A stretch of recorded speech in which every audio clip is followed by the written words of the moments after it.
Good morning, ladies and gentlemen. If you could take your seats, please, we'll start the program.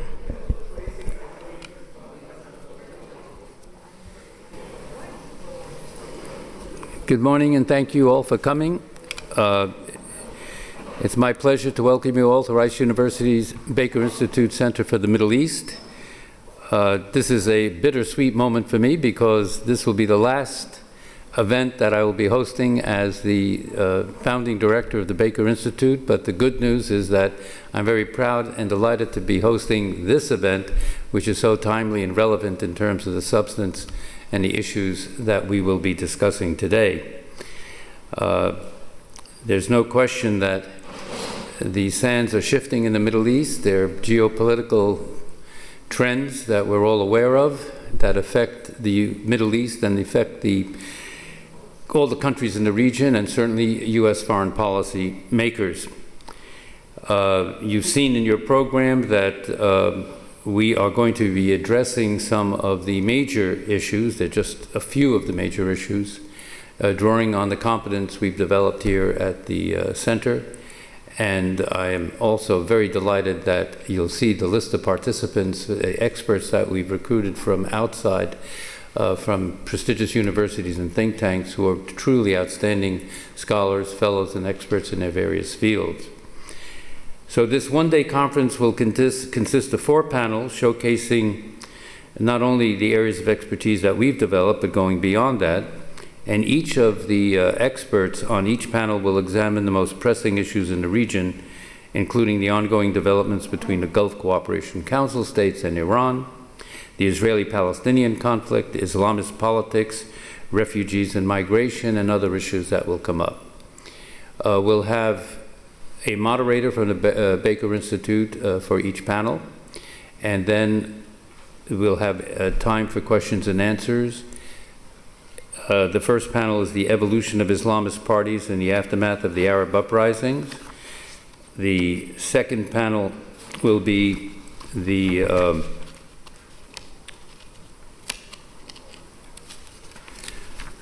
Israeli-Palestinian issue and a slide toward a post-two-state reality. The third panel will be the internationalization of Persian Gulf security. And the last panel in the afternoon will be looking forward after a decade of displacements in the Middle East. We have identified at the Institute that migration and refugees is a major global issue. Amongst the other ones we know, climate change and many others.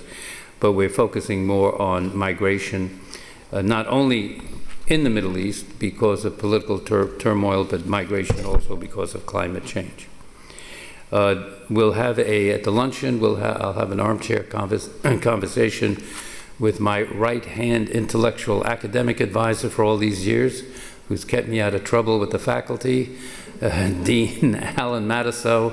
He taught me the art of campus diplomacy. And he will be moderating. We'll have a very informal armchair discussion, and we'll then open it up for questions also. So thank you very much again for coming, and I would like to now invite the first panel, being moderated by Professor Tariq Massoud. Tariq?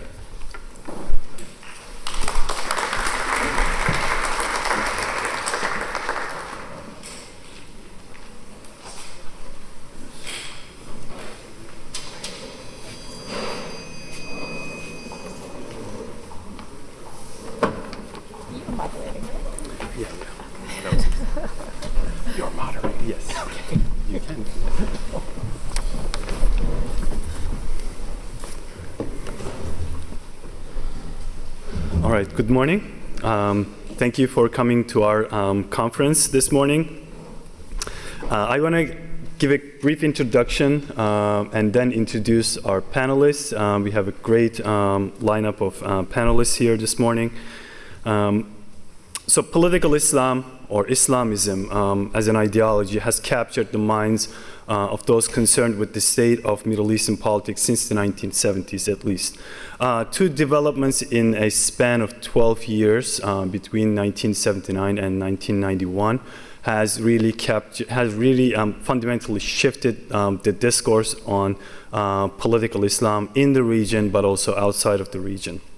The first one is the Iranian Revolution, which later on became the Islamic Revolution shortly after 1979.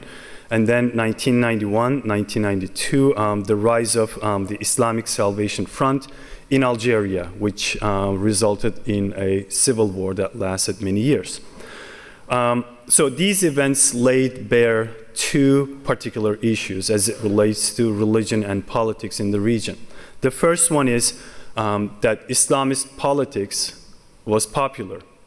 The closed systems, political systems across the region didn't allow us to observe the extent of popularity that these groups have enjoyed over decades. But these events have really gave us a good sort of perspective into that. And secondly, this Islamist surge might actually have real consequences, real effects in the region. Such as the popularity of Islamists might drive them to engage in a wholesale regime change, like in Iran, or their immense popularity could lead to civil conflict, like in Algeria. So a sense of urgency emanated as a result in the early years, in the early post-Cold War period, following a tumultuous period between the early 1990s and late 2000s, where Islamists were not allowed, for the most part, to partake in the legal political arena, and they didn't have an opportunity to translate their mass popularity into power and influence. The Arab Spring protests really opened wide the opportunities for these groups. They were able to take part in elections, in many cases free and fair, and many won elections actually and took on governmental roles, either as the government, single party majority, or as part of a coalition government. We're a little over a decade after the start of the Arab Spring protests, so we are really at a good time to take stock of what has happened, of the developments in terms of religion and politics, and Islamist parties and groups in particular. And the landscape, as Ambassador Djerejian has mentioned, has shifted significantly. Domestically, Islamists are no longer unknown or enigmatic. They have actually took part in governance. They are now maybe a little bit more known quantities, so to speak. They had some experience in the legal political arena and governance, and they now have somewhat of a track record. Internationally, the focus of the US and more broadly of the West is starting to shift away from the Middle East to other parts of the world. And lastly, there's a growing regional pushback against Islamist groups. So all of these indicate that things are changing. So we'd like to have a good view of how these changes, shifts, are going to affect Islamist politics in the region. In this context, we put together a great panel of excellent scholars and experts with us here this morning. And I'm thrilled to introduce our panelists now. Jason Brownlee is a professor of government at the University of Texas at Austin. He is the author of Authoritarianism in an Age of Democratization, Democracy Prevention, the Politics of the US-Egyptian Alliance, two separate books. And then the Arab Spring, Pathways of Repression and Reform. He authored that along with Tariq Masood, another panelist here, and Andrew Reynolds. Jason holds a PhD in politics from Princeton University. Intisar Fakir is a senior fellow at the Middle East Institute and the founding director of the Middle East Institute's North Africa and Sahel program in Washington, D.C.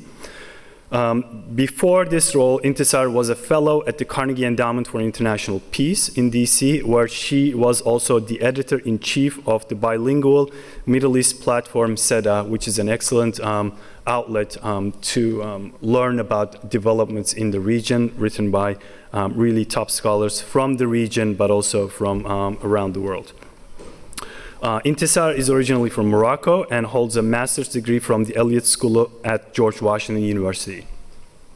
Tariq Masood is the Ford Foundation Professor of Democracy and Governance at Harvard University's John F. Kennedy School of Government. He is the co-editor of the Journal of Democracy and serves as the faculty director at the Kennedy School's Middle East Initiative and the Initiative on Democracy in Hard Places. He is the author of Counting Islam, Religion, Class, and Elections in Reform with Jason. He is a 2009 Carnegie Scholar, a trustee of the American University in Cairo, and the recipient of grants from the National Science Foundation and the Paul and Daisy Soros Foundation, among others. Tariq holds an AB from Brown University and a PhD from Yale University, both in political science. And last but not least, Sarah Yerkes is a senior fellow at the Carnegie Endowment for International Peace in Washington, D.C. She has been a visiting fellow at the Brookings Institution and a Council on Foreign Relations International Affairs fellow. She has taught in the Security Studies program at George Washington University and the Elliott School of International Affairs at George Washington University. She is a former member of the State Department's policy planning staff. She was a foreign affairs officer in the State Department's Office of Israel and Palestinian Affairs. Sarah also served as a geopolitical research analyst for the U.S. military's Joint Staff Strategic Plans and Policy Directorate at the Pentagon, advising the Joint Staff leadership on foreign policy and national security issues. Sarah holds an MA from Harvard University and a PhD from Georgetown University. Before I hand it over to our panelists, let me outline the format of the panel very briefly. First, I'm going to direct a question to our panelists, in which I'm going to ask them to reflect on one particular issue that directly relates to Ambassador Djerejian. And second, we're going to have a more open discussion among the panelists, more interactive. And then lastly, we'll have a chance for the audience to ask questions. So my question for the audience, for the panelists, is the following. 30 years ago, almost to the day, on June 2nd, 1992, Ambassador Djerejian warned against a surging Islamist political movement across the Middle East on the heels of what transpired in Algeria the year before with the Islamic Salvation Front. He identified Islamism and Islamist groups as a potent threat to the democratization process in the Middle East. The primary policy concern related to how Islamist groups would instrumentalize the democratic process to win power, only to destroy that very process in order to retain power and political dominance. Ambassador Djerejian coined the phrase, one person, one vote, one time. It's not one man, one vote, one time. It's one person, one vote, one time, to concisely express this idea. And this observation made sense at the time. Islamists were popular. They supported the democratic process, that is free and fair elections, and their relationship to democracy as an idea was tenuous at best and not yet tested. They were motivated by an anti-system religious ideology that aimed to append the existing post-independent secular, political, social, and economic systems. A lot has happened in the past 3 decades. This is particularly the case since the start of the Arab uprising protests in late 2010, where many Islamist groups had direct experience with the democratic process. In recent years, the international context is also shifting. While we have Ambassador Djerejian right here with us, I want our panelists to reflect on the phrase, one person, one vote, one time, within the context of Islamist politics since the 1990s, and whether the democratic concern underlying the phrase still holds true. So the question is, do Islamists still pose a major threat or the major threat to democratization efforts in the region? We're going to start off with Tariq first, and then we'll continue with the rest of the panelists. Thank you, Qadir. I'm constitutionally incapable of speaking while seated, so I'm going to stand.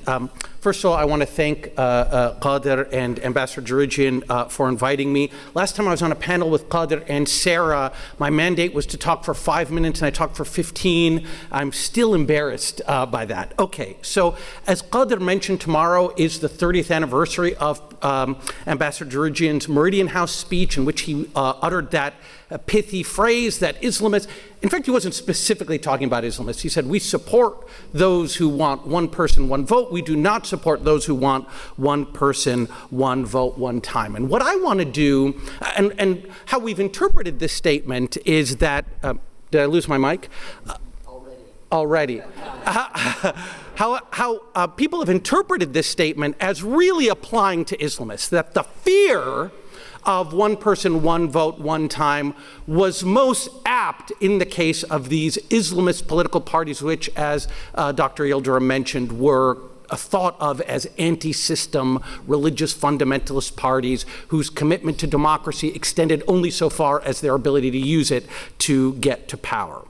And so what I want to do in this talk is actually subject this claim to some empirical testing. We've had now 30 years since the claim was first uttered, and it might make sense for us to try to examine whether, in fact, this statement really was an apt description of how Islamist parties would behave when they got to office. I'll start by talking about the country that I study most closely, Egypt. Everybody here knows that Egypt had a democratic revolution in 2011, and Islamists, mainly led by the Muslim Brotherhood, but there were other parties, basically won every single election in Egypt. And Ambassador Djerejian's words that these people want one person, one vote, one time were definitely ringing in my ears and ringing in a lot of people's ears. Now, everybody knows that that democratic experiment in Egypt came undone in 2013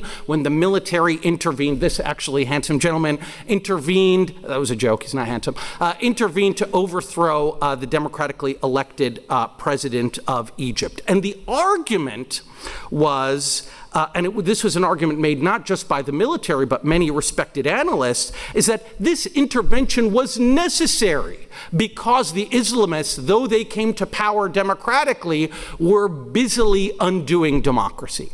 So here's a statement by Abdel Fattah al-Sisi, the current president of Egypt and the person who made the decision to overthrow President Morsi. He said in a speech in August of 2013, so right after the overthrow, he said, what I saw as the former regime, and here he's talking about the Muslim Brotherhood, they treated democracy like a ladder that it could use to climb to power. And then he says, Sisi likes to do this, he likes to ask rhetorical questions. He said, did it then knock down the ladder? No, they took the ladder up with them.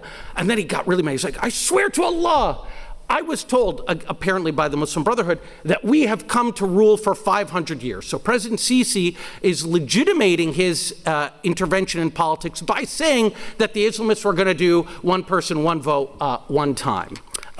The great Egyptian novelist Ala al-Aswani, author of the novel The Yaqubian Building, in the New York Times shortly thereafter, made a similar argument. He said Mr. Morsi, the Egyptian Muslim Brotherhood member who became president of Egypt, climbed the democratic ladder to power only to kick it away after him so that no one else could join him up there.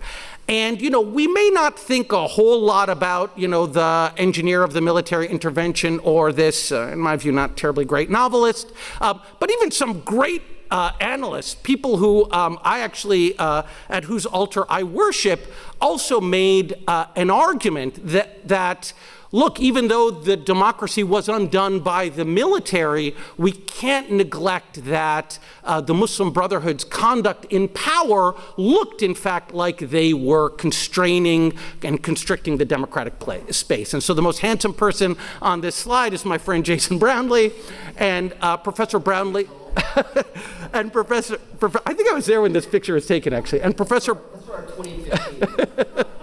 And Professor Brownlee also made the argument, looking at President Morsi's record in power, that in fact President Morsi had taken some measures that we would have to describe as constraining the democratic space. So, lots of people have engaged in arguments about this. I have a particular point of view on it, but instead of looking at a particular story, I thought, well, let's look at every experience of Islamist political parties in or adjacent to power, and let's see whether they actually destroy democracy. And so what I did basically is I'm going to ask this question: what is the probability that democracy breaks down when Islamist parties are in power, and how does that compare to the rate of democratic breakdown in the Muslim world when non-Islamist parties are in power? So what that requires you to do is tot up all the years in which Islamists are in power and all the years in which non-Islamists are in power, and then look to see if those periods in power are associated with democratic retrenchments. And in this slide, I talk a lot about the data and the sources. One major, they're on the slide, but I don't want to use up my time talking about them. The only thing I will note is that I code a party being Islamist or not based on Charles Kurtzman's coding, and he only does this for 24 countries, so this analysis is restricted to those countries. And basically, here's what I want to show you. Here's the probability that democracy collapses when a non-Islamist government is in power, that you have a retrenchment in the level of democracy when a non-Islamist government is in power in the Muslim world. So it's like in any given year, about 3%. And for Islamist parties in power, we have many fewer instances of Islamist parties in power, but the rate of democratic failure, even though the confidence interval is wider, is about the same. In other words, there isn't really a difference in the rate of democratic breakdown when you compare Islamists and non-Islamists. In fact, Islamists have been in power since 1970, you could say, if you squint, for about 30 years, and there have been about 4 democratic breakdowns associated with them. And that's the one associated with Mohammed Morsi, the one associated with Sadiq al-Mahdi, who was technically an Islamist. He was overthrown like Morsi was. Another one associated with Nawaz Sharif, who, you really have to squint to call him an Islamist, but I'm trying to overcount here. And he too was overthrown. So none of these 3 people actually did the one person, one vote, one time thing. They were all actually overthrown. The one person to whom the one person, one vote, one time analysis really applies is to Erdogan. Who I think is, everybody here knows is associated with democratic backsliding in Turkey. Okay, so since there are so few instances, I'm almost done. Since there are so few instances of Islamist parties actually being in power, somebody might come and say, listen, Masood, what you're doing is not really the right test. What we need to do instead is peer into what Islamists say. We need to read their documents. We really need to understand whether they have a deep commitment to democracy or not. Right? We can't look at how they've behaved because there's so few instances of them actually coming to power. After all, Erdogan is famously said to have opined that democracy is a train. You get off when it reaches its destination. I've tried to find the original source of that claim. I can't find it.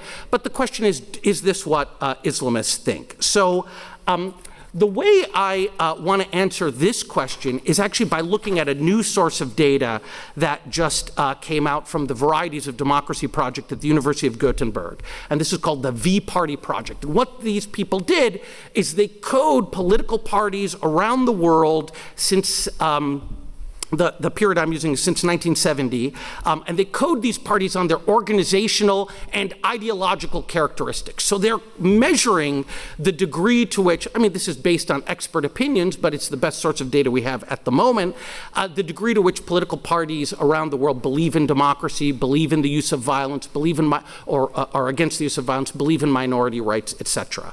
And so in these countries that we're looking at, I count 345 parties in this data set, and 65 of them were able to code as Islamist. And so what I want to do is I want to compare the commitment to pluralism in the Islamist parties to the commitment to pluralism as coded by these egg-headed experts of non-Islamist parties. And I want to see, are the Islamist parties less committed to pluralism than the Islamist parties? Because if that's the case, then maybe we do need to really be worried about one person, one vote, one time. So Okay, so here is the chart I'm going to show you. Non-Islamists are going to be on this side, Islamists are going to be here, and I'm just going to compare them on their scores on this anti-pluralism index that the varieties of democracy people put together. So the higher you rate on this anti-pluralism index, the worse you are. Okay, so here's the average for a non-Islamist party. It's a scale of 0 to 1, okay? 0.5 is the midpoint. So the average non-Islamist party is a little bit above 0.5. The average Islamist party is more anti-pluralistic than that. So you would absolutely have to say, looking at this data, and we could have all kinds of problems with the data, that the average Islamist party is in fact more anti-pluralist than the average non-Islamist party. I dug into this data. I'm not going to show it now, but it seems a lot of this is driven by their lack of commitment to minority rights. But here's the thing.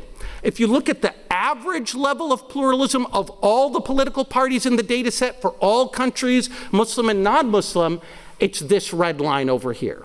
So the real takeaway here is not just that Islamist parties are a little bit less pluralistic than non-Islamist parties in the Muslim world, it's that all political parties in the Muslim world are far less pluralistic than the average political party on God's green earth. So what is the bottom line? The first is, if that you look at that first analysis I did, we haven't seen that Islamists are appreciably more likely to destroy democracy than non-Islamist parties, and in fact, most democratic breakdowns in the Muslim world have come at the hands of militaries and card-carrying secularists. There's no way of getting around that basic fact, okay? And in fact, if we, this data that I brought to you doesn't even include Tunisia, but that would offer further evidence of this claim. Secondly, it is absolutely true that Islamist parties are less pluralistic than non-Islamist parties, and this is mainly driven by minority rights, but I haven't shown you that. But really, it seems to me that this anti-pluralism characterizes all of the parties of this part of the world. And so my view is that our focusing on Islamists only as uniquely anti-pluralistic or as uniquely threatening to democracy is a grave mistake. And you know who knew that? You know who knew that it wasn't just Islamists that you had to worry about? Edward P. Djerejian. If you actually read the Meridian House address, he states, look, let me be very clear. We differ with those who are against minority rights, who practice terrorism, who preach intolerance, regardless of their religion. He said, after all, this is why we have such basic differences with the avowedly secular governments in Iraq and Libya. His point was that our view is that we are concerned about parties regardless of their ideological coloration. And so I think our task is then not to wring our hands over why this particular subset of political parties are not perfect Jeffersonian Democrats, but instead to ask ourselves why at this very late date in human history, 30 years after that tremendous speech by our tremendous honored person of honor today, why is it that our region of the world remains stunningly bereft of those who would fight not just to establish democracy, but to keep it? Okay, thank you.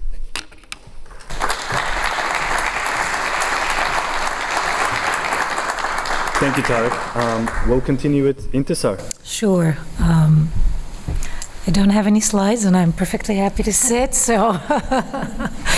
Yeah, so just reflecting a little bit on the phrase, and I think, as you pointed out, the sentiment that's become associated with it from the 90s, it's really remarkable to me just how much the region has changed since, and I'm looking maybe more specifically at North Africa, which is not on the map, but that's sort of my area of focus.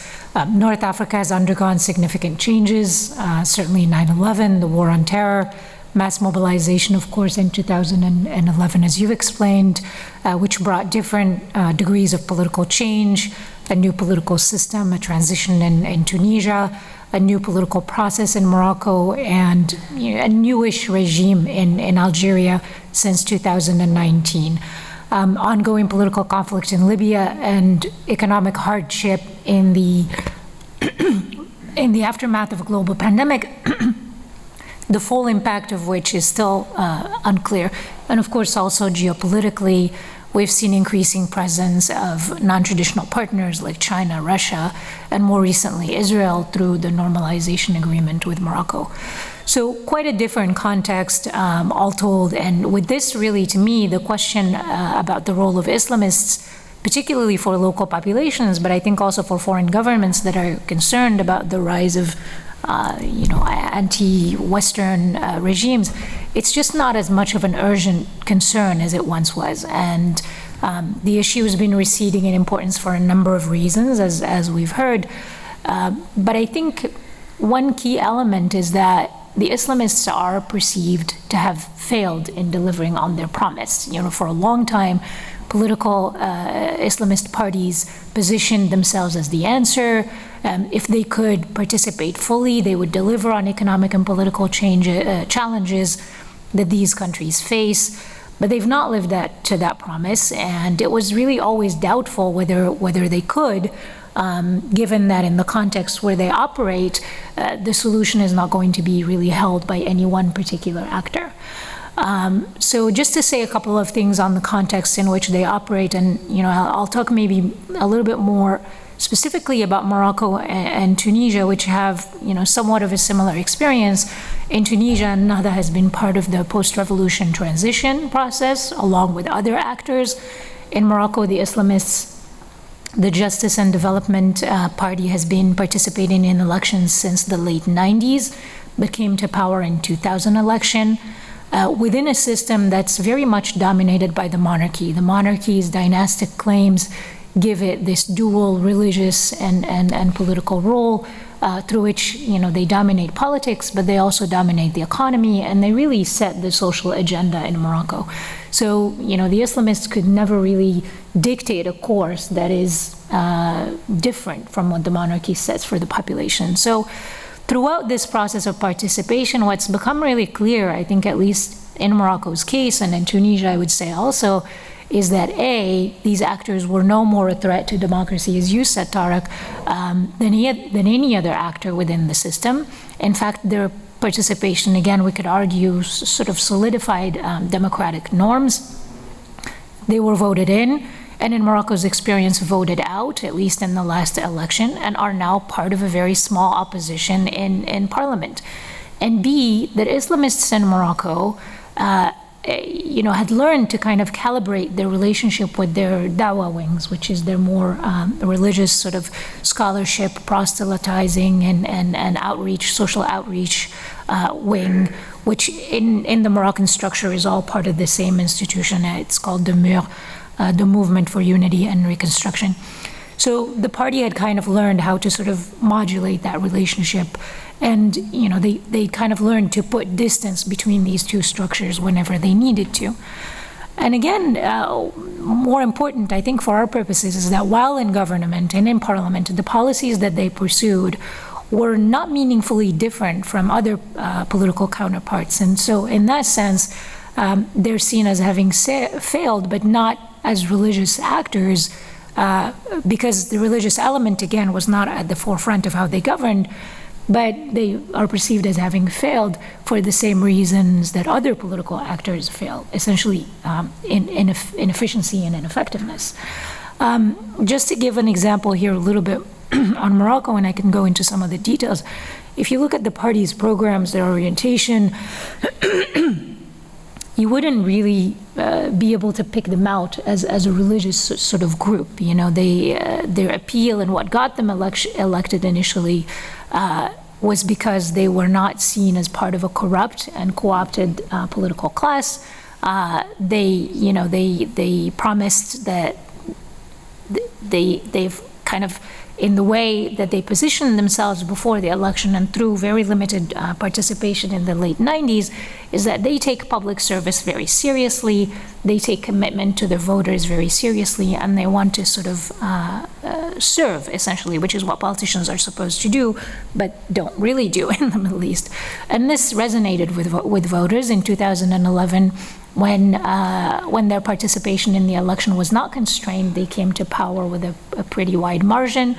The first mandate from 2011 to 2016, If you look at their governance record, it was quite mixed, but it was enough sort of to convince the people that they could do more with the second mandate. So in 2016, they had they won a second term with a higher margin, but that wasn't really the case, and we can talk more specifics about why that was. So their record for the second mandate was seen as weaker, which I think is a big part of why they lost seats and appeal in the last election in 2021. And they've been out of government. So the PJD, I think now, and Islamists really across the region have some real soul searching to do, and they need to find a new way to differentiate themselves, given that their religious credentials did not really make a big difference in how they govern. And this is again, I limit this to maybe Morocco and Tunisia. What we've heard, the experience maybe arguably in Egypt could be seen as different. But I think more importantly, they have to do so at a moment when there is, at least the way I see the region, there is a lot less appeal for these sort of traditional ideologies that have dominated in the region, right? So, leftist, Islamists, independent parties, etc.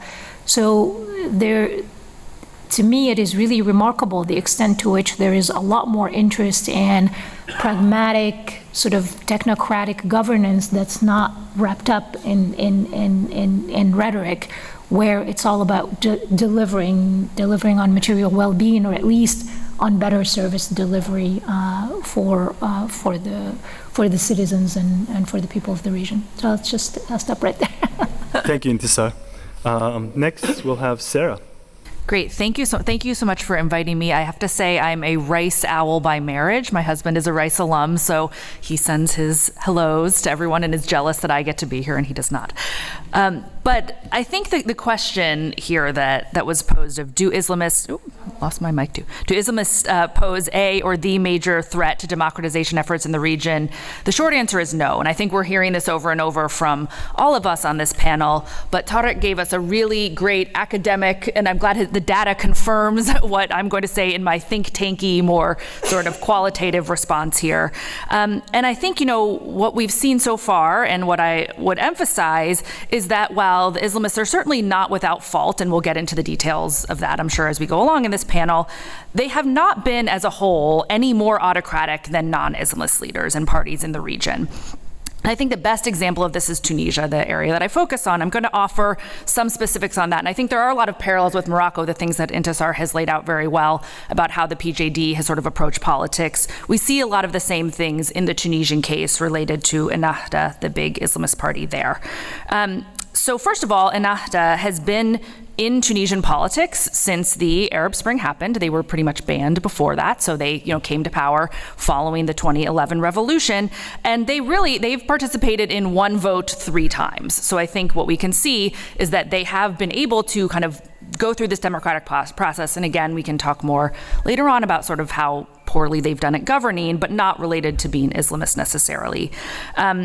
They were, in 2011, not surprisingly, the best organized party at the time, and they did incredibly well in the first elections following the revolution. The elections for the National Constituent Assembly, which was the legislative body designed to make the Constitution, they won 89 seats, or about 37% of the vote, which may not seem like a lot, but the next highest party only got 9%. So you can see that they really, you could say they took these elections by storm. And there's no question that they were democratically elected in those elections. But what's important is what happened next. And I think there are 2 really key factors to show how they did really operate democratically and continue to operate democratically. The first is that they chose a consensus form of government. So they participated in government in Tunisia in what's called the Troika. They were in government with 2 other non-Islamist parties. This is a pattern that has continued throughout the past decade in Tunisia, where the Islamist party and secular parties have chosen to operate together, to work together in consensus government. The second factor, which I think is actually more important, is that in this National Constituent Assembly, again, they were charged with writing the Constitution, this body, this legislative body. This is important. You know, you're designing the Constitution for a new democracy. You have a lot of power. You can shape this thing kind of how you want. And they did push for some things that are more in line with sort of traditional Islamist politics, but they were also forced to compromise on several major social issues, including the role of women, the role of religion more generally, sort of the way religion and the state operate together, the role of religious law. And rather than sort of take power in their own hands and say, hey, we're the ruling party here, we're going to just shove through what we want, we're going to make this an Islamist country, they didn't do that. They compromised, and maybe there were parts of the party that would have liked to see a much stronger role for religion in the initial constitution, but that's not how things played out. And I think also very importantly, when things kind of started to go south in the early years of the transition in 2013, Ennahda did something that's very rare for a democratically elected party, which is that they stepped down from power willingly. There were a lot of issues that happened. There was a series of political assassinations of leftist leaders. 2 leftist leaders were assassinated. Ennahda was blamed for this. They were the ruling party in government. And there was a lot of public pressure for them to step down. At first, they resisted this. The prime minister, who was from Ennahda, did step down. But there was a lot of pressure on the whole government to step down. They resisted this initially. But eventually, they chose, rather than, again, kind of consolidating and holding on to power, they stepped back and let a technocratic government come into power. And so I think what we've seen in the early years of Ennahda's rule in Tunisia is that over and over again, when tested, they chose a democratic path. And this has continued to play out over the past decade. You know, we can talk later on again about how successful this was for Ennahda. They ended up losing a lot of their own base, a lot of internal support for the party, but they did stay with the democratic principles. And so I think what we can say at the end of the day in the Tunisian case is that Ennahda has played by the democratic rules, and they are no more a threat to democracy in Tunisia than other parties. Now, conversely, there are some threats to democracy in Tunisia, and we're seeing these really play out in front of our eyes right now. One such party, if we look at the biggest party threat to democracy, would be the Free Destorian Party, led by a woman named Abir Moussi, who is actively seeking a return to the Ben Ali era, the pre-democratic transition era. So when you look at that, you can say that, I mean, she's not super powerful, so maybe she's not as big of a threat, but she's definitely the person who's trying to roll back democracy. But the biggest threat to Tunisian democracy is the democratically elected president, Kais Saied, who came to power in 2019 and over the past 10 months has efficiently and effectively rolled back virtually 10 years of democratic gains. He is not an Islamist. He is vehemently anti-Ennahda. He has been successful in orchestrating a real demonization campaign against Ennahda that a lot of the Tunisian public supports. So again, this is just one case, but looking specifically at the Tunisian case, it's not the Islamists who have sought to roll back democracy in Tunisia. It's the non-Islamists. And I think this goes, again, I'm glad to see that the data sort of bears out more broadly across the region as well. But I think this is a really important thing just to note that Ennahda, again, has not been the big threat, and we can get into more details about them as we go through. I'll leave it there. Thank you, Sarah. Thank you all for your introduction. So what I want to do right now is ask questions. Oh, I'm sorry. Jason, yes. I got ahead of myself. I was thinking about the questions. My apologies. No problem at all. All right, so like my esteemed colleague, I draw energy from podiums, and I'm going to stand here for my remarks. I want to thank Kader for inviting me. I realized as I was rolling my suitcase across campus this morning that I've kind of been waiting for this for a while. It's a little over 30 years ago that I applied to colleges, and Rice was my #1 choice. I was waitlisted, and I ended up going elsewhere. So it's nice to finally be admitted and accepted at Rice. So the panel already has done a tremendous job of laying out the contemporary situation, and we will dive more into those details in the discussion that follows. I'd like us to step back for a few minutes and situate 1992 and one person, one vote, one time in the broader arc of ideas that guide and structure U.S. foreign policy. And so in addition to having 1992 on your minds, I'd like you to think about 1776 and 1947. So 1776 got a pretty compelling argument put down in the Declaration of Independence. People have rights. They have rights to, and these are inalienable. You can't take them away. People have these rights, no matter what they do. Life, liberty, and the pursuit of happiness.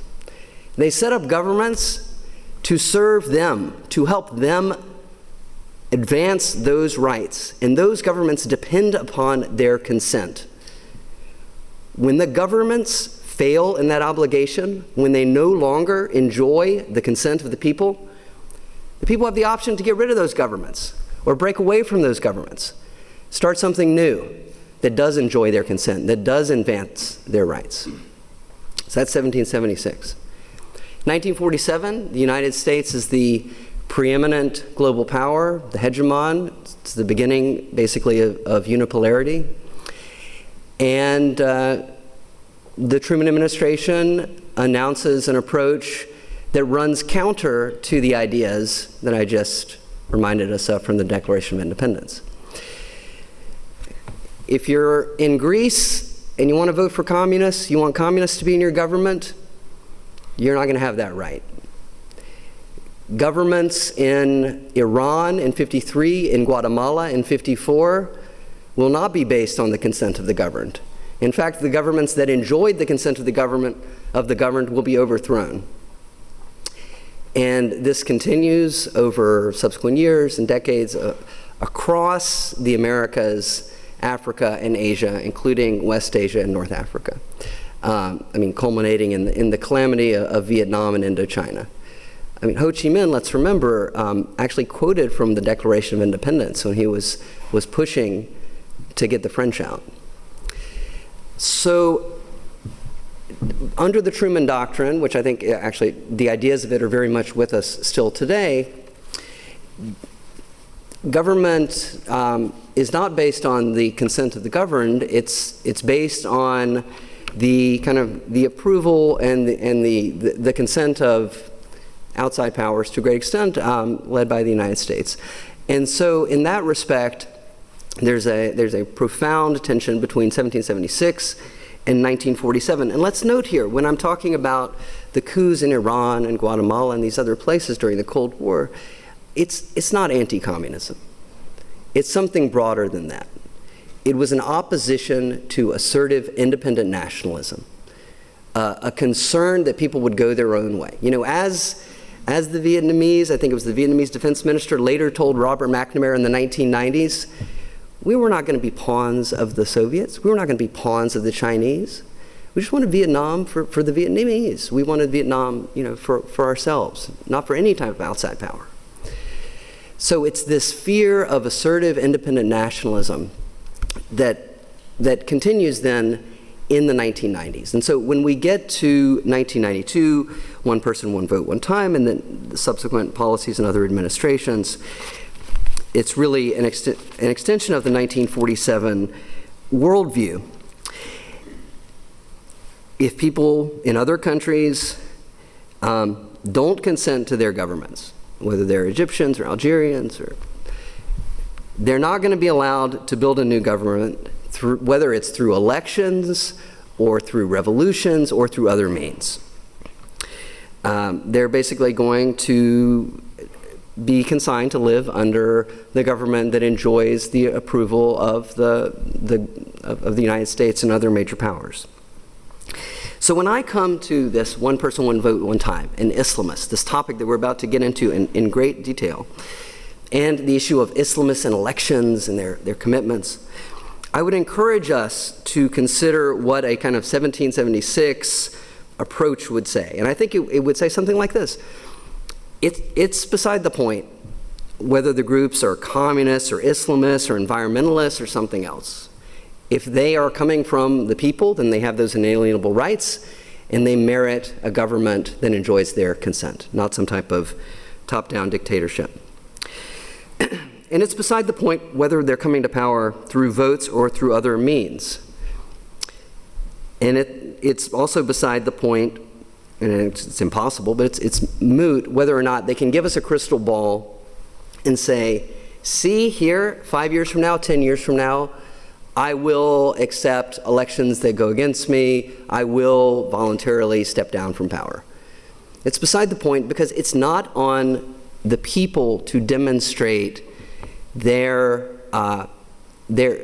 claim or the merits of their argument for establishing a new government. If the current government, whether it's the Shah, whether it's the Algerian military dictatorship, has lost the consent of the governed, then the people have a right to start something new, to start something better.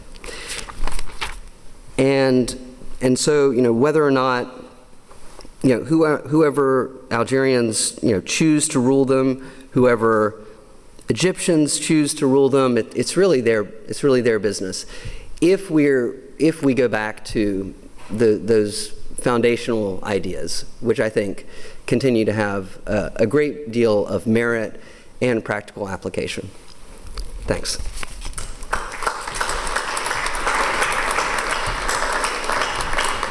Thank you, Jason, and my apologies for the mix-up a few minutes ago. Okay, so now specific questions. I'm going to open it up at the beginning to all panelists, whoever wants to jump in, and then I'm going to ask specific questions about certain countries to our panelists. So the first question is, Islamist parties have taken on governmental roles.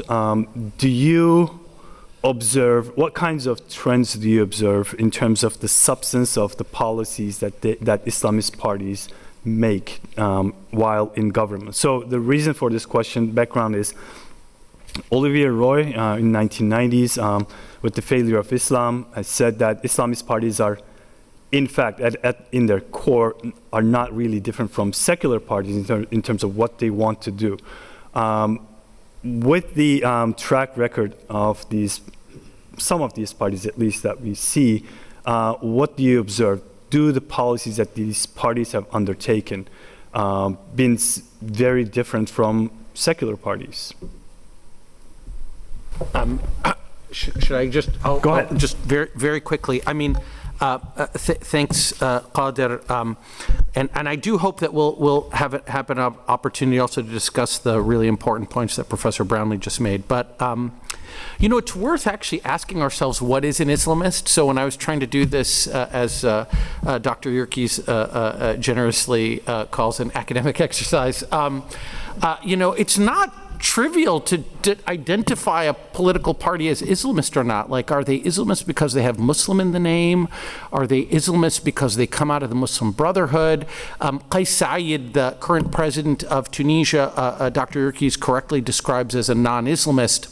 But in lots of ways, he's very conservative, and his social program would probably not be one that Islamists would oppose. So, sort of figuring out what Islamism is. I was lucky enough to be part of another project that Dr. Qadir led on Islamism, and basically I just concluded everybody in Egypt is an Islamist. I mean, the current regime in Egypt identifies itself as very anti-Muslim Brotherhood, but they don't identify themselves, for example, as anti-Sharia.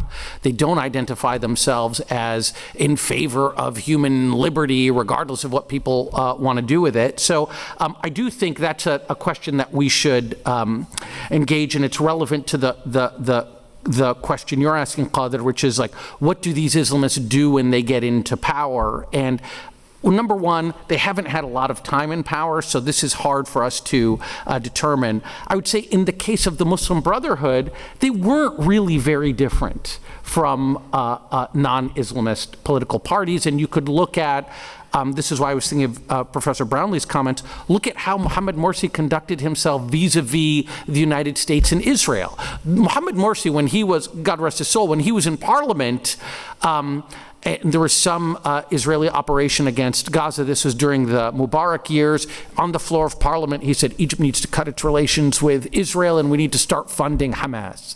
And then later, when he is the president of Egypt and Israel is also engaged in some operation against Gaza, I can't remember what it was called, Pillar of Cloud maybe, You could have been forgiving for thinking that, okay, now the guy's in charge of everything, he's going to suddenly cut relations with Israel or be tough on Israel or whatever. And he didn't, and in fact, he earned praise from President Obama for helping to broker the ceasefire, etc. So I do think that the period of Islamist participation in politics validated Professor Roy's observation that these parties are not actually, they're certainly not radical in terms of wanting, I mean, I'm talking about the ones that run for and win elected office, in terms of wanting to erect a kind of pious polity. They're just kind of standard crummy Middle Eastern political parties. Jason? You had a hand? You know, I was, the term Islamist, just really quick, is there any other religion where we add IST to the end when we're talking about adherents to that faith who are interested in codifying their beliefs into law?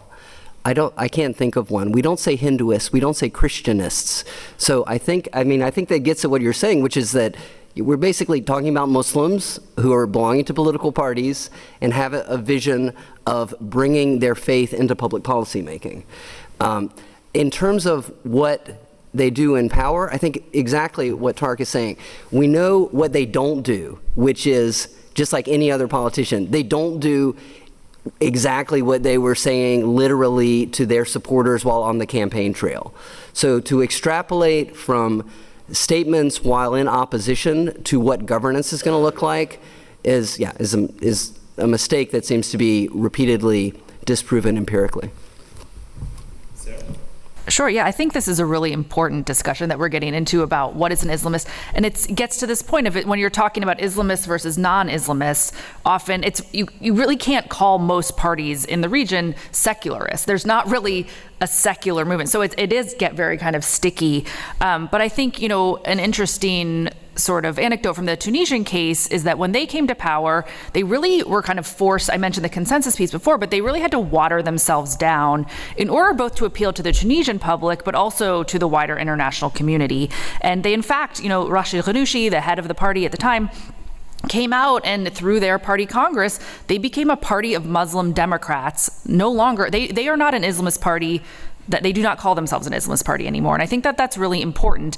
Part of the reasoning was that they didn't feel like they needed to be because they had a democratic constitution that codified freedom of religion. They felt like they were sort of safe and that, they didn't need to keep promoting this idea, but also to be more appealing. They were losing support in Tunisia, and a lot of secular Tunisians, as I just said, we can't call them secular, but non-Islamist Tunisians, when Ennahda came to power, were really worried about what was going to happen. They feared this sort of really push towards conservatism, push towards religion. And so Ennahda was very savvy in their appeal to try to gain more sort of broader Tunisian support. They ended up losing support of Ennahda members, and we saw that didn't necessarily help. But I think that, Islamist parties in general kind of face these two dual challenges when they're in power, which is trying to keep the appeal to the base, but also to govern. And Ennahda, frankly, has not governed very well, and they also have not really appealed to their base very well. So we can't say they've been super successful, but it is, they don't necessarily go out and just shove Islamism down the throats of the people. What we've seen, at least, in most of the cases that we're talking about, is that they have to kind of water themselves down or compromise in a way that's going to allow them to stay in power and allow them to appeal to parts of the public. Yeah, just very briefly on Morocco, the same thing as I mentioned earlier, just really kind of trying to sort of modulate their Islamist character to whatever moment they're in. And definitely once they came to power, the prime minister was the then elected prime minister, who was the head of the party, who's now back again as the head of the party, but that's another conversation. He made it very clear, he said to people, I have no interest in Islamizing society. I'm not going to legislate, how long the hem of your skirt is going to be. I'm not going to basically dictate on these sort of moral issues. And they adopted, even in terms of sort of their economic program, they adopted policies that you would not only associate with Islamist parties, but that really would affect the extent to which they would reach to the population. And for example, they were responsible for cutting subsidies, fuel subsidies, which had been a big issue in Morocco. They took on that task of doing that. They backed privatization in a number of sectors, particularly the healthcare sector, which again affects their ability directly to appeal to the population and say, your well-being is something that we are very concerned with.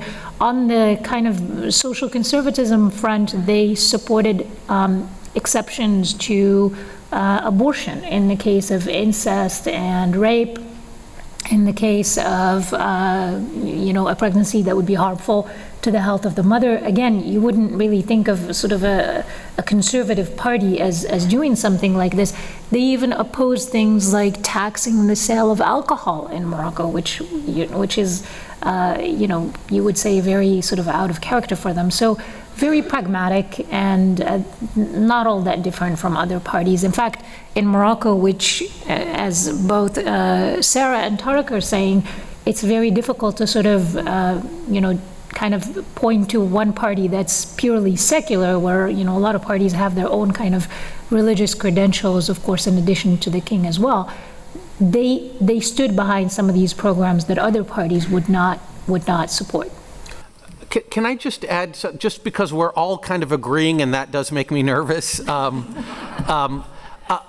just to kind of offer just one thing that I firmly believe Islamist political parties are not really different from other political parties. But of course, right, if you had completely open political systems in these places, you would absolutely expect to see some political party that says, oh, I can actually capture some votes by moving to the right. And so, and in Egypt, in that brief democratic interlude, you did see a party that emerged and did that, and they were actually more truly religiously, quote unquote, fundamentalist, to use another term that Jason will probably punch me for, than the Muslim Brotherhood. That's Hizb an-Nur, the Salafists. What's remarkable is that when the democratic experiment was undone, what was the Islamist party that nobody had complaints about and that actually participated in the legitimation of the military's overthrow of the Muslim Brotherhood? It was that super extreme political party that did want to legislate the hem of women's skirts, which to me further reinforces this idea that people's fear of Islamists is actually not really about their quote-unquote Islamism. It's more about their, superior organization, the fact that like when these guys get power, they manage to hang on to it, not because they dismantle democratic institutions, but because they're really good at running in elections. And that's the thing that folks objected to. Thank you. So piggybacking on the question about the substance of policy, with the evolution of Islamist politics and the shift in U.S. policy toward the region, how does or should the U.S. engage with the reality of Islamist parties in the region? So if you want to think about it in sort of two extreme sort of ends of the spectrum where the U.S. completely ignores the reality of these parties and doesn't engage with them, as opposed to recognizing them as legitimate representatives of a distinct social political demand. Where does U.S. policy, where should the U.S. policy fall on the spectrum moving forward? Sure, I'm happy to start. So I think, first of all, as we've been talking about, Islamists are the reality. They're there to stay. They may be, ebbing and flowing in their influence in the region. But I think, it's taken time for the U.S. government to come to that point, to realize that they are there to stay. And I would say from my own time in the U.S. government, I've seen this shift in the approach of U.S. policy towards Islamists, in that they're certainly not the party of choice for U.S. interlocutors. I think the United States, if they could choose which party they would want to work with, it wouldn't be Islamist parties. But they've come to accept them as being part of the playing field, at least in some of the cases. And I think we saw this play out particularly in Morocco and Tunisia, where the Islamist parties were the main party. These are two countries that the United States government had very close relationships with, and there was no really strong pushback against partnering with them, working with the governments that they were a part of. And I think, the U.S. has relationships with Islamist parties today like they do with any other party. And there are very much anti-American parties that are non-Islamist in the region as well. But at the same time, I think the U.S. faces this sort of kind of damned if you do, damned if you don't approach towards Islamists. And we saw this with the Muslim Brotherhood in Egypt, where the United States was seen as really anti-Islamist prior to Morsi's win. They were criticized all the time for being anti-Islamist, continue to be criticized for being anti-Islamist. And when Morsi won a democratic election and the Muslim Brotherhood came to power, Ambassador Patterson, who was the ambassador in Cairo at the time, approved that, the democratic win, and the U.S. government's position was that they supported the democratic process. They supported Morsi coming to power. And then Ambassador Patterson was vilified for being in bed with the Islamists, which she certainly was not. So I think it's this tough line for the United States to toe, but I do think things have evolved since 2013. I think it's now more along the lines of they're just another party. The Salafists are a different story, and we can talk about that later, but I think in general, the sort of Islamist parties that have been democratically elected are now accepted as part of the scene. Others want to join? No, I mean, yeah, I completely agree. I think the way that you deal with them is no different than any other party. Again, if the concern is you have the rise of a regime that's anti-US, anti-Western, there's plenty of them that have nothing to do with Islam. And, there was, even before 2011, Syria, and now we see that, and I don't think that has to have anything to do with Islam. If you look at the broad sort of set of challenges and concerns that face U.S. policy in the region, Islamism and the role of Islamist politics is definitely not anywhere near the top. So in that sense, it's just not something I spend a lot of time thinking about anymore, frankly. Yeah.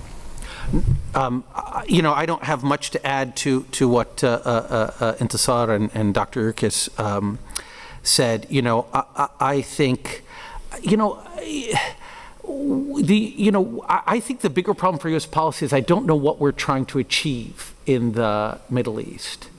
In the Mubarak era, when we would talk about, the United States needs to engage with the Islamists, the idea was these Islamists are coming, and if they take power and we have no ties with them, this is going to be a serious problem for U.S. policy in the region. And I remember I was doing dissertation field work when I guess he was Deputy House Speaker at the time, Steny Hoyer, went to Egypt and met with a delegation of parliamentarians, among whom were some Muslim brothers, and it was this big thing. It seemed to herald a grand shift in American policy. And today, I don't think anybody in the U.S. is thinking in those terms that, these regimes may yet collapse, and they will collapse at the hands of Islamists, and if we don't have connections with these Islamists, then we're not going to have our men and women in power there. I think these regimes that exist in the region are absolutely more brittle than we think. I don't think we know the mode of collapse, and in fact, I'm pretty sure it's not going to be Islamist revolution. And so I think the question is a really important question, but I've typically thought of that question as a 2005 question, Anyways, I'll shut up. Yeah, obviously I'm not a policymaker, but my recommendation would be to just start with following domestic and international law. So on domestic law, the U.S. government is not supposed to be providing aid and weaponry to governments that engage in systematic human rights abuses. When a coup happens, it's supposed to recognize that there was a coup and cease assistance to that government. In international, also domestically, the authorization for the use of military force of September 2001 applied to those that were behind the 9/11 attacks. It is now being used to attack people who were not even born on 9/11. So that would be the domestic side. And then the international side, of course, is the United Nations Charter, which says the use of force outside of self-defense is prohibited without the approval of the UN Security Council. Thank you. So I want to ask some specific questions about certain countries in the region and developments there. I want to begin with Sarah. what's happening in Tunisia? What's the deal with President Kais Saied? What's the end game? Can we say that the democratic process, the democratic gains since 2011 in Tunisia are entirely undone? Yeah, this is the many $million or dinar question. I mean, I think, as I said before, President Saied is clearly the biggest threat to democracy in Tunisia. And we've seen him steadily and efficiently erase the country's democratic gains over the past 10 months. I think, it was pretty clear to a lot of outside observers right away on July 25th that President Saied was not going to quickly return Tunisia to a democratic path or wasn't really interested in democracy. The kind of self-coup, auto-golpe, whatever you want to call it, that he undertook was not a new phenomenon. It was sort of maybe new to Tunisia or maybe new to the region, but it's something that we've seen before in Latin America in particular and in Eastern Europe as well. And Saied himself is a textbook populist leader where, he came in, he has no political party. He's a political outsider. He'd never served in politics before. And his legitimacy, particularly from the coup onward, is based on this idea of a shab yarid, what the people want. But he doesn't actually consult the people to find out what they want. And this is kind of textbook populism. And what we've seen over the past 10 months is that he's taken all these steps to make sure that democracy is non-existent and to make sure that he has all the power in his own hands. He fired the government, he suspended the parliament, he replaced the Supreme Judicial Council as well as the Independent Elections Authority with his own people, dismissed the Anti-Corruption Authority. And then most importantly, back in September, he declared that most of the Constitution is null and void, despite the fact that he's actually a constitutional law professor. So we can't say that he's ignorant. I mean, he did this knowing full well what he was doing. Is it surprising? I think no. I think what we saw is that the Tunisian people, very understandably, prior to July 25th and since, are very angry. The government was very ineffective. Tunisia, on the eve of July 25th, was facing three major crises. The first, a political crisis, where they faced tremendous polarization. You had parties, literally members of parliament, who were fist fighting in the halls of parliament rather than governing. Governance was not really happening at the time. At the same time, you had an economic situation that really never recovered since 2010. It's quite normal in democratic transitions for the economy to take a hit. And unfortunately, the economy was just sort of coming back and starting to show some gains in about February of 2020. And then the pandemic hit, the third crisis here. And while Tunisia actually weathered the first wave of the pandemic really well, when July 25th happened, they were at their peak number of cases. They, at the time, were the highest number of cases per capita in Africa. So you're facing these three crises. People are very frustrated. They're very angry with a government that's not delivering.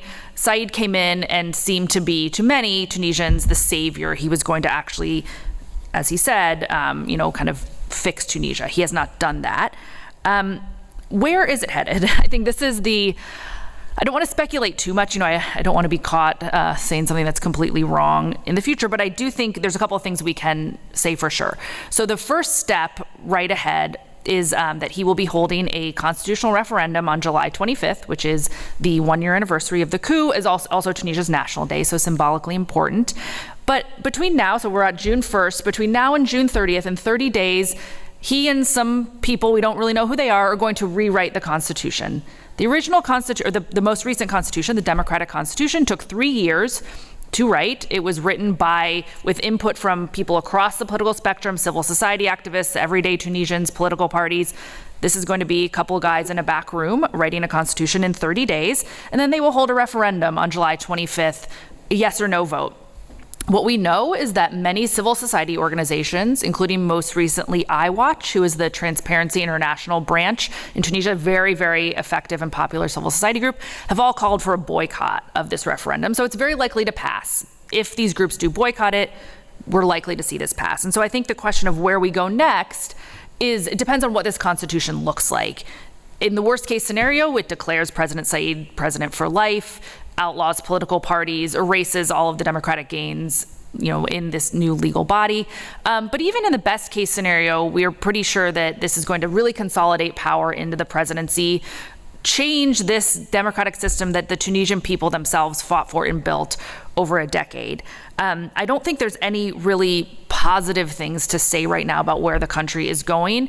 I will say, I'm not giving up hope. I think there are a tremendous amount of civil society activists, revolutionaries who were in the streets 11 years ago who still want Tunisia to be a democracy, as well as the international community that still wants Tunisia to be a democracy and is supporting those actors. I think there is a chance Tunisia could return to a democratic path, but not in the short term. And I don't think by any means that under President Said that we're going to see that happen. So I think we're in for a really critical few months and bleak few months. I should say also finally they will be holding a legislative election in December.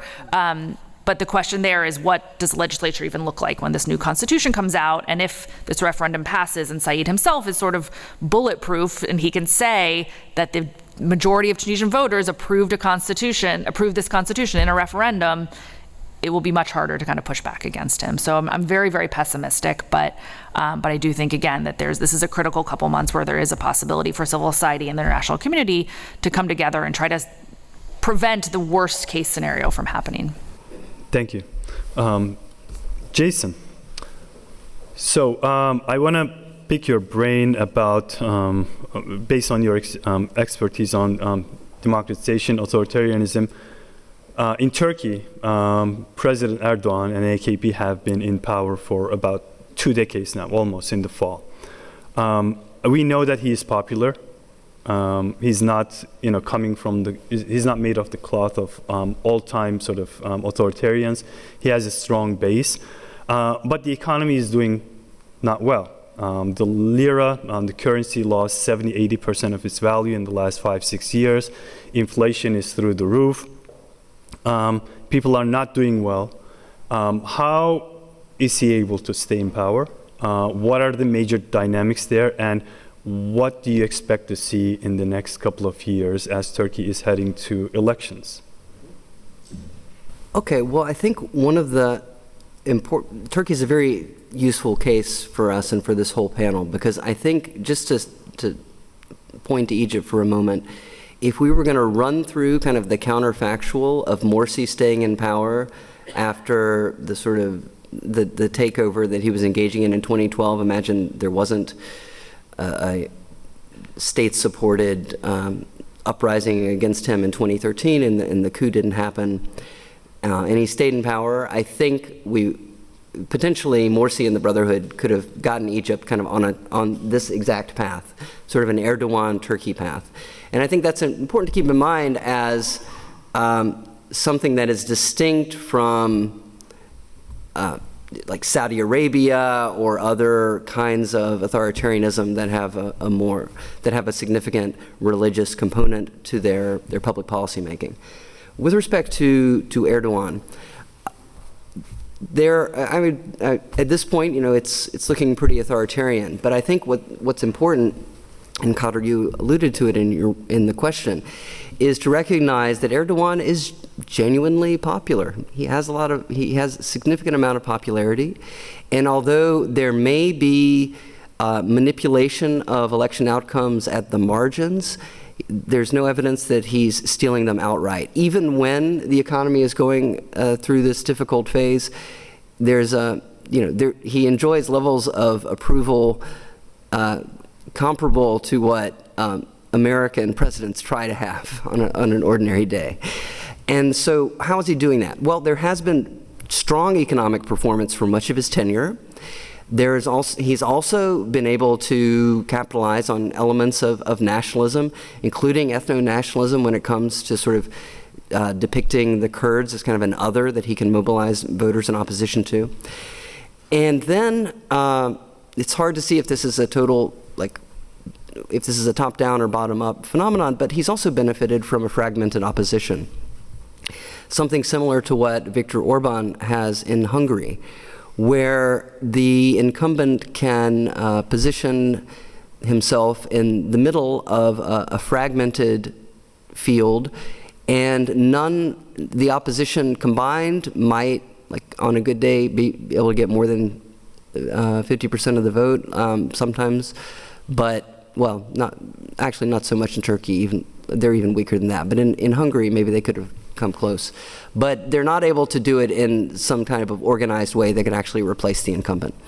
And so in that respect, he's benefited from an opposition that hasn't been able to get their act together. So overall, bottom line, I would attribute the authoritarian trend in Turkey to Erdogan's popularity, his economic performance, in general, as opposed to places that are where kind of repression and coercion play a much more integral role in the maintenance of the incumbent in power.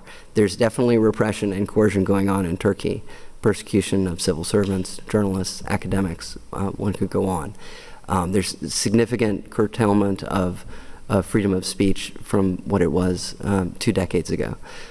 But overall, this is, I would say, kind of like Hungary. This is a case where maybe it's 2 years from now, maybe it's 12 years from now, I could imagine the incumbent being removed from power peacefully in an election. Thank you. Intisar, I want to ask you about the normalization agreement with Israel, between Israel and Morocco, that was struck in December 2020. Can you tell us a little bit more about what this process entails? How was it received in Morocco, who opposed it, and what the outlook is for the relationship between Morocco and Israel? Yeah, so this has been really the sort of normalization deal has included some pretty remarkable gains for Morocco, right? So Morocco had kind of always had a little bit of a relationship with Israel, sort of under the radar, particularly in terms of intelligence cooperation. But there's also a big Moroccan, Jewish Moroccan population in Israel and so forth. So there were always ties there. But in the framework of the Abraham Accords, Morocco agreed through the Trump administration to normalize relationship with Israel in exchange for recognition of the U.S. recognition of Morocco's claim over the Western Sahara territory. So this has been a remarkable gain for Morocco, because this is sort of something that they've always wanted from the U.S. They've worked very hard towards it. They've really longed for it, and in the Moroccan sort of regime's eyes, it really legitimizes their position, and it does actually, in many ways, kind of completely change the calculus in terms of the Western Sahara question. But just kind of putting that aside, the relationship has grown very, very quickly. I'm always struck by how, when talking to Israeli diplomats in Washington, how pleasantly surprised they are by just the extent to which Morocco has kind of embraced them.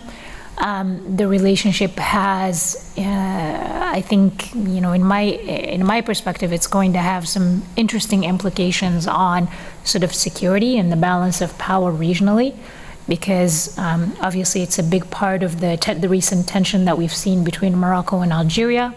Morocco now has access to, arms from Israel that they could buy without restrictions compared to what Morocco can get from the U.S. So that's certainly one element of it. Morocco is also very eager for the economic benefit that this is going to bring. I don't know exactly how that's going to pan out or play out, but they're very excited about all of the sort of cooperation that's coming. So there's been a lot, in a very short span of time, there's been a lot of cooperation agreements on security, on military cooperation, on economic investment, tourism, and such. So it's really, the relationship has really sort of taken off quite remarkably. In terms of opposition, and let me just kind of explain, there's been some, and it tends to be from the traditional quarters. It tends to be a little bit from the Islamists, though remarkably not really the Islamist party, which was in government when the deal was struck, although they have nothing to do with it, because foreign policy is very much the domain of the monarchy. So there hasn't been a lot of opposition to it because of a number of different elements. I think in terms of population, the sort of, I think people were kind of primed for this a little bit because the monarchy has spent a lot of time during kind of the war on terror talking about openness and tolerance. And part of that is really talking about sort of the minorities of Morocco, the religious minorities of Morocco, and the role that the monarchy has played in that. So we've seen the monarchy sort of embrace their kind of their relationship with the Jewish community and the Jewish diaspora long before the deal itself. There was also the extent to which this was sold as very, very beneficial economically for Morocco. This is going to be to bring investment from Israeli businesses and Israeli government. This is going to help in terms of tourism, etc. And I think there was also the fact that the way the deal was sold is that it gave Morocco recognition of US recognition of their claims over the Western Sahara. So it's very difficult for any one political actor to say, okay, well, that's great. We do want the US to recognize our claims on the Western Sahara, but we don't really support the other side of the deal. It sort of was sold in a way that made it hard to kind of oppose politically, domestically. So, you know, we haven't really seen a lot of mobilization on that. A part of that is also that this happened during the pandemic. There wasn't really a lot of room to mobilize. But frankly, I think even if it didn't happen during the pandemic, given the extent to which the monarchy has really sort of owned this and really made it part of the way Morocco is today, I think it would have been very hard to oppose. And I think there's another element that the Moroccan public has kind of taken at face value, which is that, you know, the monarchy has kind of tried to say, well, look, just because we now have a normalized relationship with Israel doesn't mean that we've given up on Palestinian rights, which is a little bit of it's kind of a hard sell to me. But also I will say that in Morocco, the Palestinian question, it's not a question of demographic, it's not a question of sort of legitimacy. It's a little bit further kind of from home than the way it is, say, in Jordan or I don't know, Syria. So it's, or even Egypt. So it's a very different kind of context in which that was sold to. So I would say that this has been undoubtedly a very big success for Morocco, and it's a very big success for Israel as well to actually have kind of a presence in North Africa that they've never really had before. So I think for those two, they're definitely the clear winners. I think we all know who the losers of this deal are, but from Morocco's perspective, that's definitely been a big win for them. Thank you. Lastly, I want to ask Tarek and then open up for questions from the audience. President Sisi's reign has largely been marked by repression and suppression of dissent in the country since 2013. At the same time, the economy hasn't done well either. Where does the Egyptian public opinion stand on how well the country is being run and where it's headed? Thanks for that question, Qadir.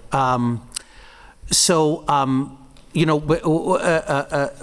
Qadir, in addition to being one of our leading scholars of Islamism, is also one of the most organized people I know. So in fact, he, you know, shared these questions with us in advance. And he had another question for me, which was asking me to prognosticate about the future of the Muslim Brotherhood. And I said to him, you know, Qadir, I really don't want to prognosticate. Why don't you ask me this other question about where things are going? But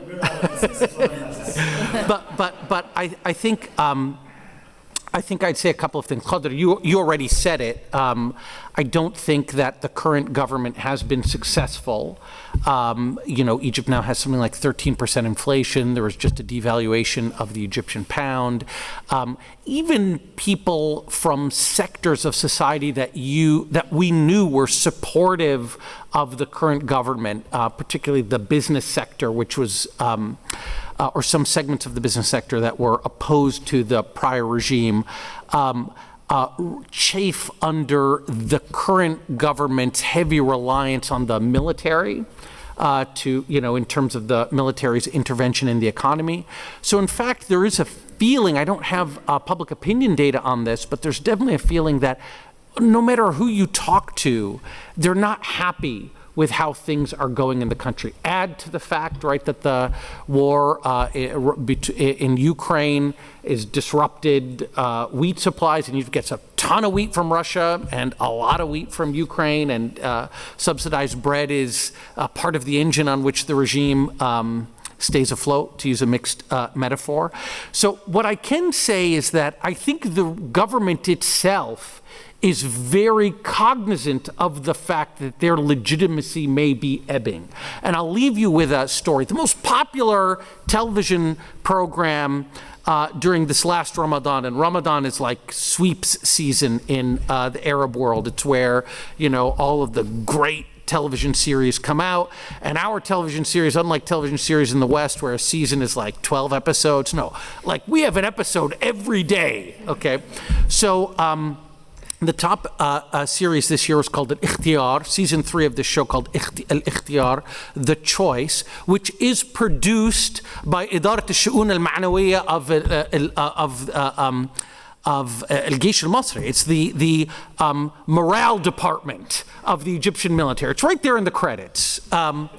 And this is a retelling of the Muslim Brotherhood's year in power. One of the main characters is President Sisi. There's an actor who plays the president to a T, portrays, hasn't just gotten his mannerisms down, but anyways. And I was watching this series, I'm still actually not done with it, and thinking, why are they retelling this story? I mean, this is so far in the past. This is almost a decade hence. And yet it's like they're reminding Egyptians, remember the Muslim Brotherhood and how feckless they were and how sinister some of them were? And in this series, by the way, they also, at the end of each episode, play like a little leaked tape of meetings with Muslim Brotherhood officials during the time in which the Muslim Brotherhood was in government. And these tapes or these leaks are meant, I guess, to cast the Muslim Brotherhood in a sinister light, but they, in my view, they do nothing of the sort. It's sort of like you'll see one clip of a Muslim Brotherhood member saying, look, we could have mass protests and make things really difficult, but we don't want to do that, and then it will cut. And you're like, okay. But the fact that the government, I want to avoid using the term regime, but the regime feels the need to invest in this kind of propaganda spectacle at this time is at least evident to me, Qadir, that your question is right on the money, that there really is this concern that there's a legitimacy gap here, and that they're going to confront not an Islamist revolution or anything like that, but a real withdrawal of support from the people that could make government or governance much tougher. So, that's not a great answer to your question, except to say yes, what you said. Thank you. We have some time for questions. Do we have a mic? Oh, okay. So I'm going to ask, if I may, to make the questions as concise as possible, avoiding commentary and to the point, so that we can have as many questions as possible from the audience. Okay. Yes, please. My question is... I guess my question is related to the last comments around the Abraham Accords in Morocco. And do you see any relationship between the Accords and countries that have accepted pluralism or more towards that direction? Is there a correlation? And if there's nothing to do with that, do you have any prognostication on other countries that might come along beyond the, I guess there were 4 originally in the Accords? Should we answer? I don't think so. I mean, look at the ones that Israel has accords with. I mean, the UAE, I wouldn't call that a very pluralistic system. Bahrain, I think technically Sudan does have, but given where the government of Sudan is, or I don't know, where the political situation in Sudan is right now, I don't think it's clear if they actually have an accord with Israel. So I don't think that this is based on, a democratic government seeking normalized relations with other democratic. I don't think if that's what you're hinting at, I don't think that's what's happening here. I think Israel is happy to kind of create as many partnerships with Arab states that had in the past not necessarily had active conflict with Israel, but were not sort of, but were kind of not keen on normalizing relations with Israel. It kind of it circumvents any real negotiation about a lasting solution for the Palestinians. So I think that's a little bit more what this is about. We were talking about this at our table earlier this morning. It's about, and I think maybe this will come up later in the panel on the Gulf conversation. It's about diversifying security alliances. It's about creating stronger support for Israel regionally. And I think that's really what it's about. This isn't really about democracy. Yeah, just to add, Tunisia up until 10 months ago was the one democracy in the Arab world, and they also happen to be one of the most anti-Israel governments in the region. They hosted the PLO, they hosted Yasser Arafat for a time, and are very, very anti-Israel. The correlation, I agree, the correlation is not really there. Thank you. Yes, please. I do have something to say on this, if I might. I mean, just because the Abraham Accords are really interesting, and I think the premise of the question needs to be taken a little bit more seriously, because, so let me try to steelman the position that I think underlies the question. Look, you do see across the region governments, the United Arab Emirates is a good example, but I'd even make the argument that Saudi Arabia does this, Egypt does this to a certain extent, that are trying to portray themselves as breaking with the stultifying old orthodoxies of the past, including the hidebound commitment to a particular form of religion and a hidebound commitment to this constant, endless struggle with Israel. And, and in fact, I think this is all of a piece with their view that what they need to do is drain the soil of the nutrients for Islamism. Right? So the idea is we're going to break with everything that the Islamists are about. So we're going to we're going to have relations with Israel. We're going to go whole hog, to use a technical term, on the liberation of women, which is why many of these governments frame themselves as liberators of women. And so I do think that's part of at least how they market themselves and how they market these accords. It's like the governments are finally decisively breaking with all of the old patterns of the past. But I think what Dr. Intisar and what Dr. Sarah have pointed out is that this is all just for show. And the content behind it is minimal. Yes. Amazing panel. Professor Jason, what you said, if it can be implemented, I think we'll have world peace. So my simple, humble question, does your message get across to the State Department? And you don't have to officially answer it, but any chance it can. And would you think the headwinds from special interest will be too much? And last but not least, any chance you could be considered as Secretary of State in the future? Thank you. You'll be amazing.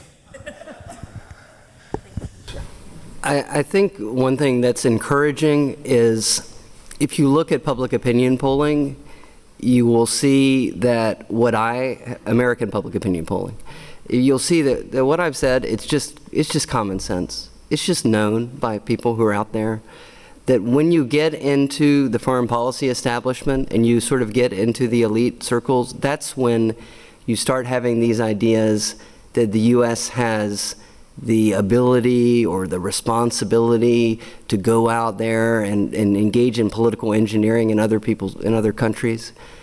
Generally speaking, the the American public, and we have the data going back to the 70s, as consistent in favoring a foreign policy of restraint and a foreign policy that respects the right to self-determination in other countries. So I think, you know, the State Department doesn't need me. They can just ask pretty much anyone on the street, and they'll get a similar opinion. Thank you. Any more questions? Right here. My question is, do the political parties have any real independent power, or are they set up purely for the individual that leads them? And I know that's going to vary from country and country, but really, who has the power, and does the party have any real power, or is it the person that leads the party that has the real power? Is your question to a specific panelist? Not particularly. Just I'd like to get the viewpoint of whoever wants to answer the question. Thank you. Qadir, how much time do we have in the panel? A few more minutes. Do you want to collect a couple of questions?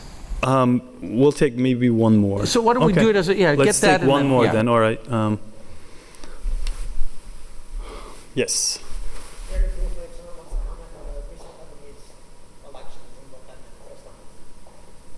Okay. Can you speak to the microphone, please? I was just very briefly going to ask about the recent Lebanese parliamentary election and what that meant for Islamists in the country.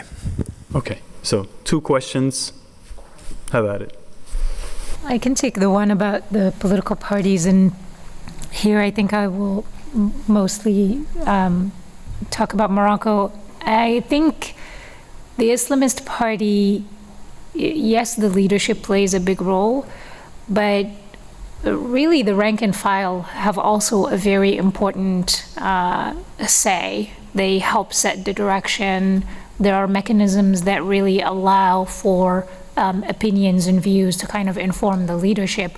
And the leadership itself has a very, and by leadership I mean sort of, you know, the executive council or whatever they call it. They're constantly talking to the rank and file. They meet with them. They kind of they really take what they have to say in consideration.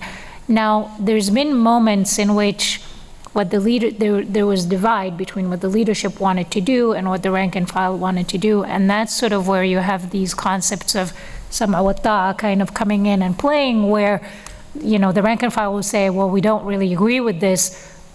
You know, it's clear, they kind of understand, the leadership would understand that that's where they stand, but they would still stand behind the party, which has helped the Islamist party in Morocco and in other places really avoid kind of splintering into a number of different groups. There are other Islamist parties that kind of emerge, but it tends to be not so from the kind of one party sort of splintering in others. The only example I can think of where that's happened is Jordan, I think. But it didn't happen in Morocco, although there were a lot of reasons for why it would.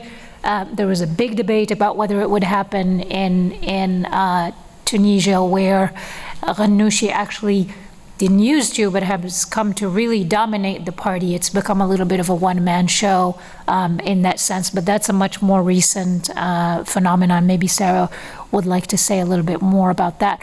Now, looking across the political spectrum, it really depends. Some of the older political parties that I was talking about early on, like for example, political parties that are associated with liberation or independence movements, those tend to be very, very centralized. They tend to be a little more sort of all about the leader and all about the 3 or 4 people at the top, rather than kind of the rest of the political party. I would say the same thing maybe also for the sort of centrist, more leftist, or has kind of become that way as well. So in that sense, Islamist parties really are different in that they have a much more democratic kind of structure, much more decentralized in their decision-making processes, and that continues to be the case at least for the PJD. Yeah, just to add on to that, in Tunisia, I mean, I think the idea that it's absolutely true that the Islamist party Ennahda is the most well-organized, the most democratically organized, and also sort of the most widespread in the country. They have local offices throughout the country. When Tunisia had their first municipal elections, they were the only party that ran in every single district, for example. And so they do have democratic decision-making, but as Intisar mentioned, the head of the party, Rashid Ghannouchi, is very much the head of the party, and there's a lot of loyalty to him to the detriment of the party. There have been a lot of pushes recently to try to get him, sort of give him a golden parachute, get him to step down. There's a lot of dynamic younger leaders that could maybe take over the party, but people are not willing to push him out, and he's not willing to step down. But I think, it varies across parties, and I think one of the challenges in Tunisia has been that none of the other parties really, it's only been a decade, so I don't fault them for this, but they haven't evolved to the point yet. They're still very personalistic. They're still very tied around an individual. They haven't really yet formed kind of a real sort of position and been able to appeal to the public, other than Ennahda, who has been just at this longer and is better organized. Do you guys want to answer any of the questions? Maybe I'll say something that might also provoke Jason. In terms of the question about political parties, it's a really good question. I think Dr. Intisar and Dr. Sarah answered it beautifully. I do think it's a real puzzle for social scientists. I tried to write about this. I didn't come up with a good answer. I've never read a good answer. Why is it that these non-Islamist political parties are so feckless and so, everything the Islamists are doing, we know. We've written books about it. Do it also. So it's just a fascinating question as to why other political parties haven't been able to evolve beyond these very thin, personalistic organizations whose electoral fortunes, survive for as long as they have a charismatic leader, and then when his son, and it's invariably his son, takes over, it just completely fails. Dr. Salehan asked a question about Lebanon, and what I don't know about Lebanon would fill a lot of volumes. But it's very clear that there has been some in this latest election. There's a little bit of a retrenchment in Hezbollah's electoral fortunes, and that really triggered me to think about something Professor Brownlee said, because I think Jason is absolutely correct that there's no moral argument really to be made for meddling in the internal affairs of other countries. And if other countries want to elect, secularists, go ahead. You want to elect Islamists, go ahead. You want to elect Gin Ezra, Blue Genie, go ahead. So I think this call for U.S. constraint makes a lot of sense. But I also know that in the region, and particularly in a country like Lebanon, there are probably Arab citizens who would like the U.S. to be a little bit less restrained, because the country that they experience as being most threatening and as most limiting their ability to determine their own nation's path is Iran. Iran isn't being restrained. And so how do we square this? If we follow the prescription, which I think is very hard to argue with. I want you to be Secretary of State too. That does mean leaving this region to the tender ministrations of those who will not be restrained, and who, I dare say, whose impact on the region will be much worse than ours. Okay. So Jason is provoked by Tariq's comments. Yeah, provocation accepted. So we can link the two questions in this way. So let's think not about weak parties for a moment. Let's think about strong parties and strong movements and how they did it. And if you establish those conditions, you could see that those conditions are absent in a lot of the cases that we're talking about, especially, let's say, Egypt, the case I'm most familiar with. So, movements to overthrow hierarchies they're not easy. They require a lot of struggle. They require building coalitions over time. And yet we have numerous examples throughout history of people being able to do this and overcome what seemed to be insurmountable obstacles.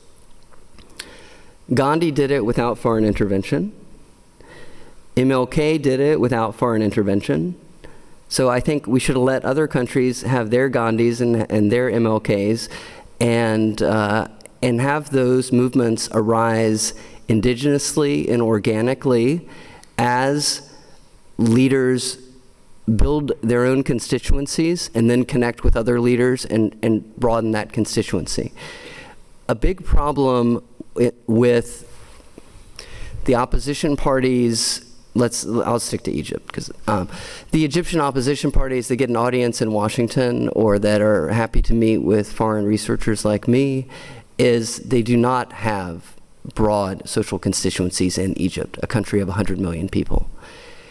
And it was evident that, yes, they were able to mobilize tens of thousands, 100,000 in Tahrir Square. They were able to accomplish something amazing on February 11th of 2011. But 2 months later, they were not able to prevail in the constitutional referendum that began to really solidify post-Mubarak military rule in Egypt. And they pushed for a no vote, and they got 23%. So that was kind of the apogee of a lot of these parties, the parties outside of the military and the parties outside of the Brotherhood.